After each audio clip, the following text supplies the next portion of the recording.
good. Yeah. I'm digging it. Let's see what we do. Woo! And welcome back to Boss and the Bear. I'm Jocelyn the Boss. I'm the bear. So after all of that, where we traveled literally through time and through all 3 adventure fields, I came back here. Do you want to know why? Why? So I can play this fucking game again. Oh, Jocelyn needs to get the high score. It's like, well, it's not just getting the high score. It's like, specifically, there's an upgrade tied to getting an even better high score. And so the secret is you just do this. Forever. And you get like, you get all the misses, but you also get all the hits. And that gives you like a very high score. Yeah. I don't know if insane is a cool thing to say anymore. Yeah, right? Like, I feel, yeah. Shit. I keep a forgetting, ridiculous like, amount. Ridiculous. There we go. Yeah.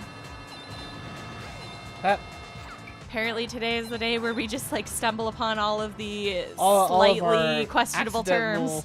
Yeah. That work? Did I get the thing? Gimme. Nope. I gotta do this again. Come on. Yeah. I love how like the game is literally set up that you have to smash. You gotta smash your boyfriend. Yeah, it's like you hit the Sonic. It's like the lore is that like Eggman just plays this when he's feeling bored. He just like has a hammer, so he sets up this like bless him. This fucking whack-a-mole game just for the hell of it, and just for funsies. Just for funsies. Oh, come on. There we go. Yay! And I think that should do it. Yeah. But I'm gonna keep going anyway. Get a few more points anyway. There we go. Congratulations. Yeah, I can't move. It took control away from me, which makes me think that I got the thing. Yeah, I got the lock hammer. I cannot was doing read this during the Knuckles playthrough as well. I try to get like all the upgrades that people don't know about. Just like I guess to establish my Sonic cred. Because I don't know if I've talked about this on this show, but Sonic games and Dark Souls games have a lot in common. Yeah, in that it's like memorization of patterns and like comfort with the system. Like that. And so like for all the shit that people give Sonic games, I feel as though it's unwarranted if you're not also shitting on the Dark Souls games for similar reasons. So, following this logic, specious as I know, I'm very, very aware that it is, me demonstrating my dedication to the bullshit of bad Sonic games is reclaiming some of my lost gamer cred from fucking failing at Dark Souls. It's okay. The thing about Dark Souls is like, for every moment in Dark Souls that you look really cool while you're doing stuff, there's 600 moments of just like utter abject failure and stupidity that you're just like, I hate myself. Well, that's the thing is like I watch other people play like Dark Souls and Bloodborne, and their experience is not positive at all. Yeah. They're just like, they hate their lives and they hate everything that they do. This isn't fun. Why am I doing this? They like break their controllers. Like I've seen that happen. And I just wonder, like, is it really worth it?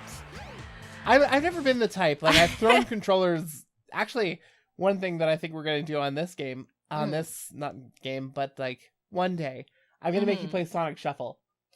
Yep. And yeah, you are. 15-year-old Jocelyn definitely had a few bouts of the wrong kind of crying while playing that game. Oh God, I'm so, because like I'm so easily frustrated because like I'm an overachiever, I have to do everything right. So like when games are like irritatingly frustrating and like I feel bad at them, I get really, like it's gonna be, you guys are gonna think it's hilarious because I'm just gonna make like angry whiny sounds and I'll be okay. Well, okay, but we're gonna be playing multiplayer. So it's not gonna be that bad. I'm not gonna like make you play the single player campaign because we're gonna be playing multiplayer games at some point, like playing together. What? Yeah, that's the thing. That's definitely gonna be a thing. We're gonna do it eventually.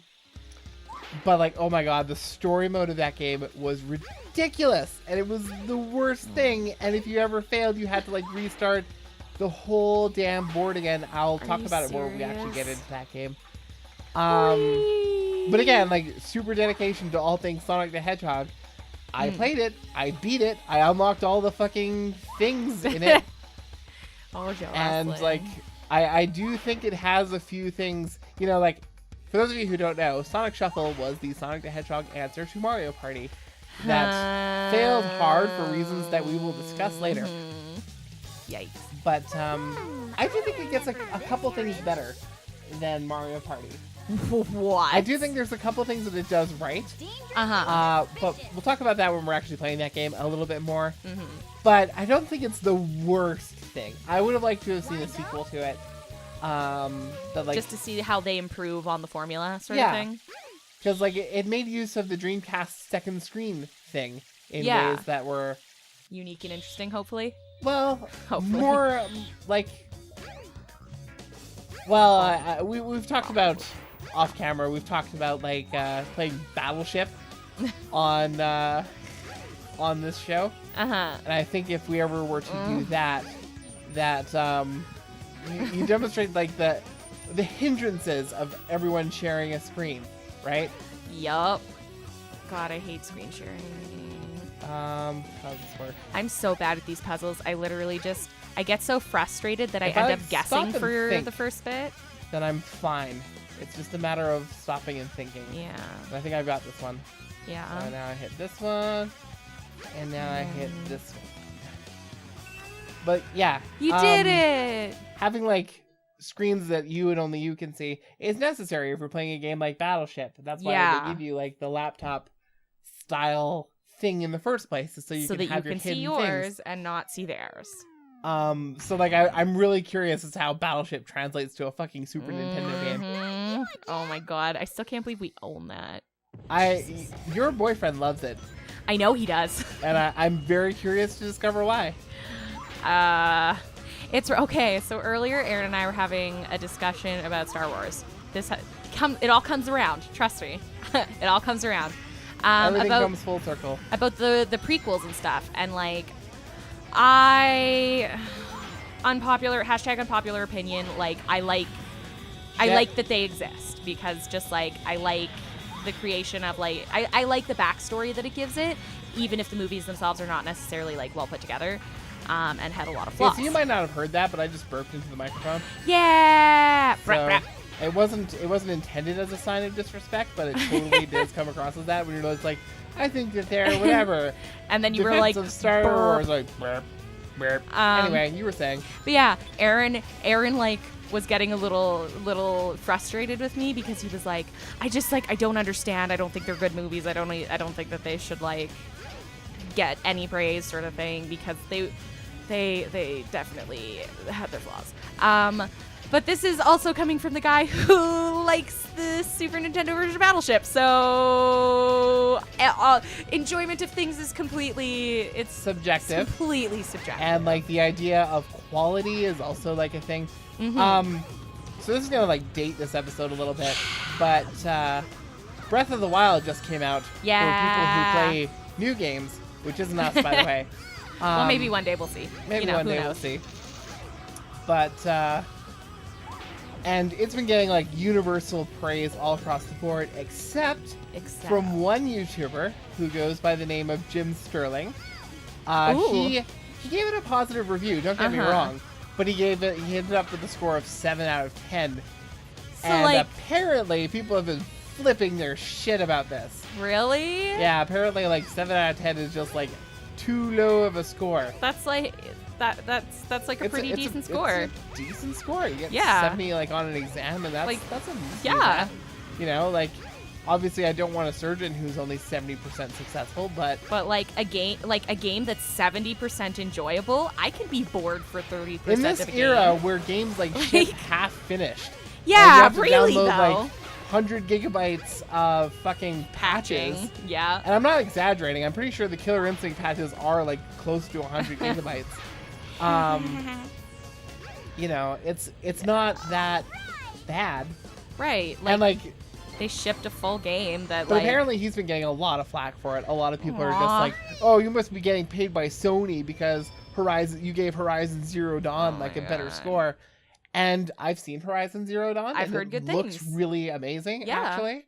So maybe it deserves it. But of course, like, that's not part of the conversation. Obviously, it's Zelda, so obviously everything has to be perfect until, you know, a few years from now when we all are willing to admit the flaws of the Zelda game. Right, like I'm wow, that was like a really grotesque facial expression. She's pulled it a few times. Yeah, every time I see it, I'm like disturbed ever so slightly, but I'm usually in the middle of saying something, so I'm like, whatever, we'll think about that later. But just like, wow, that was like a really grotesque facial Some of the expression. face pulls are definitely interesting. Yeah. And like, I'd also like to point out the absurdity of what just happened. So I started on the egg carrier a long time ago. And then a bunch of cutscenes happened, and I went to Station Square. Then more cutscenes happened, and I went to the Mystic Ruins. Then I personally made a detour over to the egg carrier, only to come back to the Mystic Ruins, run all the way through the jungle, get to that level. And I was just like, oh, we didn't find your family. Hey, let's go back to the egg carrier. Are you for fucking real? That's the whole thing. There are only 3 levels in the Amy campaign, and we've done all 3 of them. Oh so my god, so it's literally just pad running the game back. out just a little bit.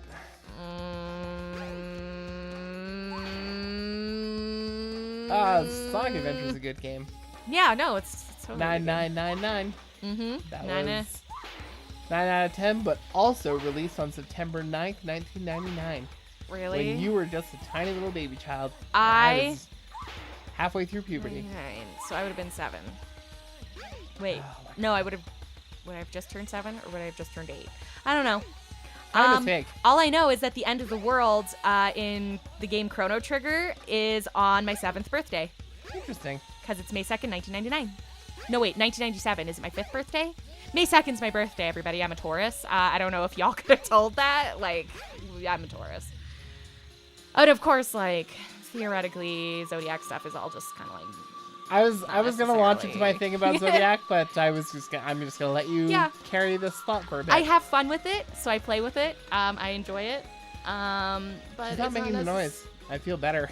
Yeah, like I feel distinctly less uncomfortable, right? More comfortable. And here we are at the top of this ladder. Seems like a good place to say we will see you on the next episode. But until then, I'm Jocelyn the Boss. And I'm the bear. Goodbye. Boss and the bear.